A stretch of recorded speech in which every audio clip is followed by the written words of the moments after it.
What's up, everyone? My name is Jack Murphy, and this is my Roth IRA Q3 2023 update video. So basically just going over what I've been doing in my Roth IRA, how it's been performing, just a quick little update to let you guys know what's going on and maybe show you how a Roth IRA works once you actually have one if you don't have one yet. So one of the things I want to talk about is my goal. My goal with the Roth IRA is to get as close to maxing it out as possible. Like I said, I was planning to end up between $6,000 and $6,500 by the end of the Roth IRA year, which is when I can stop contributing for 2023. So my goal is between $6,000 and $6,500. So am I going to hit that goal? Well, let's look at my contributions. As you can see on screen, here are all my transfers into the account. I've been doing $120 every Monday into the Roth IRA. So for the third quarter, that's about $15,060. This is the first full quarter I've had the Roth IRA. So if the amount I add every quarter is $15,060, I will actually achieve my goal, because $1,560 times 4 is $6,240, which is right in the middle of that $6,000 to $6,500 goal I had.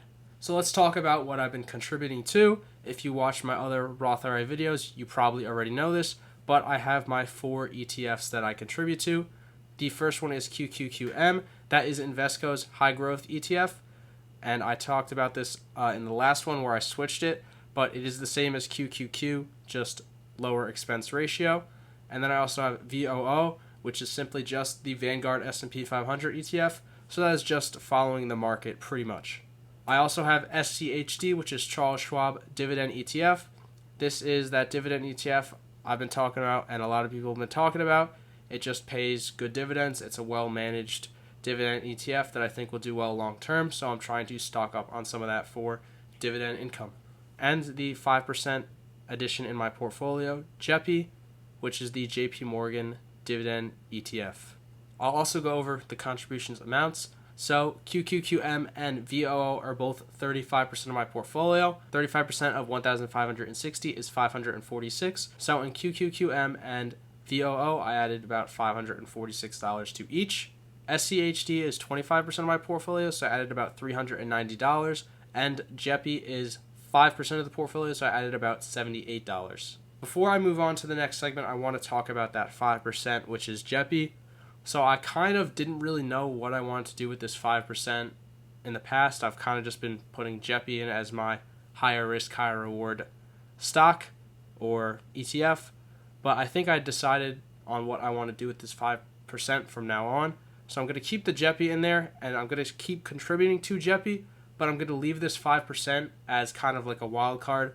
So if there's a particular stock I really want to buy up on or anything, this 5% is fair game to have fun with. Because the other 95% of my portfolio is in good quality stuff, I'm okay with having a little bit of fun with this 5%, even though I generally try to be conservative with my Roth IRA.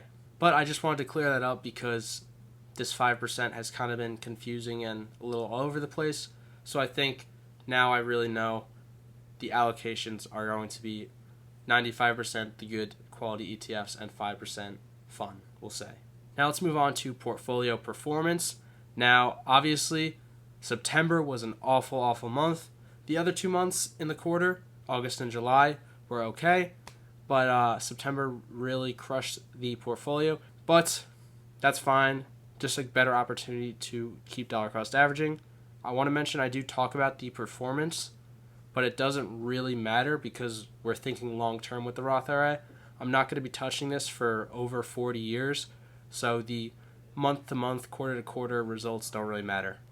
We know the ETFs are going to do solid long-term, and as long as 95% of this portfolio is in stable quality ETFs, in 40 years, I will be doing fine, and anyone else who's doing that strategy will be fine.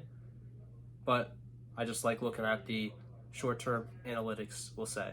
I feel like there's not much else to talk about for the Roth IRA. I would love some suggestions in the comments on what else I should talk about in these videos, because I feel like that's pretty much everything to say, and it's kind of a short video.